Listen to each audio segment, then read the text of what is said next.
वंचित शोषित जागरण महारैली होगी और वहीं ऐलान होगा। इसके बीच इधर जो 3 महीने का समय है लगभग, इसी बीच नेताओं से बात करेंगे और घोषणा वहीं करेंगे। कितनी सीट मांग रहे हैं आप? अब किसी से बातें नहीं तो सीट का सवाल कहाँ से? 23 सीटों की बात आपने किया था, 23 सीटों पे आपने सहमति जताई थी। नहीं, आप नहीं समझ पाए। देखिए, एक सर्वे टीवी पर आया, आप लोगों की स्क्रीन पर मैंने देखा कि सुभाषपा के 6 सीटों पर प्रभाव है। 22 में मैंने समझौते में चुनाव लड़ा, 17 में समझौते में चुनाव लड़ा, तो हमने 22 का ही फिगर इकट्ठा किया जो चुनाव आयोग के पास है। तो 15 लोकसभा सीटों पर समझौते में हमको सीट मिली, उसमें तो हम चुनाव लड़े। जैसे आपके घोसी लोकसभा में हमको रसड़ा मिली, उसी तरह बलिया लोकसभा में हमको जहुराबाद मिली, गाजीपुर लोकसभा में जखनिया मिली, जौनपुर लोकसभा में हमको जफराबाद मिली। इस तरह 15 लोकसभा सीटों पर हम चुनाव लड़े जो रजिस्टर्ड है चुनाव आयोग के पास।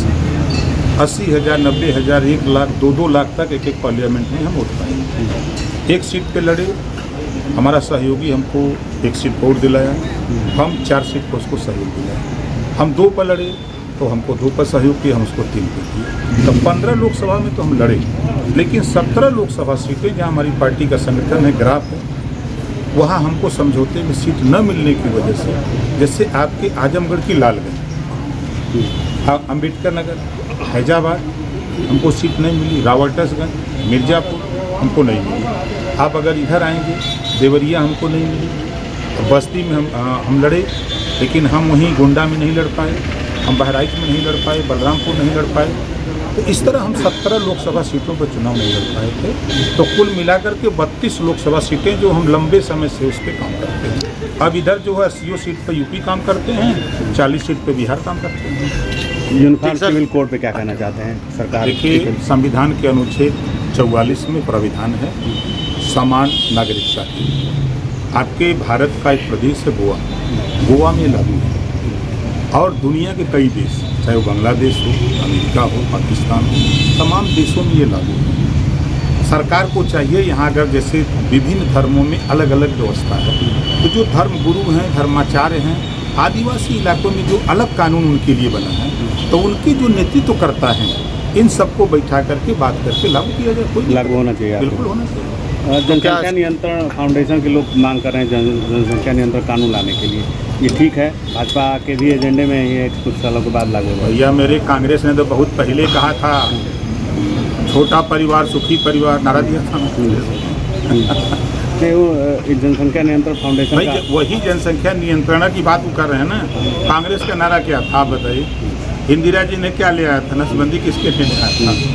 कह रहे हैं कि एक वर्ग विशेष की संख्या बढ़ती जा रही है। कुछ झूठ बोलते हैं ऐसे लोग जो कहते हैं। लालू जी के पास क्या लड़कियां हैं आप बताइए?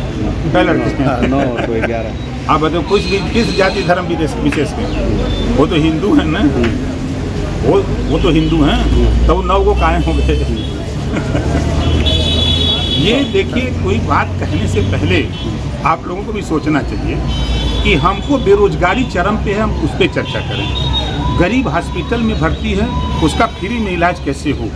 आज गरीबों में शिक्षा कैसे हो? एक समान अनिवार्य फ्री शिक्षा कैसे लागू हो? 2 स्टेटों में भारत में घरेलू बिजली या 300 यूनिट बिजली फ्री दे रही है सरकार संविधान का शपथ लेके, तो व्यवस्था यूपी में कैसे लागू हो? महंगाई कैसे कंट्रोल हो?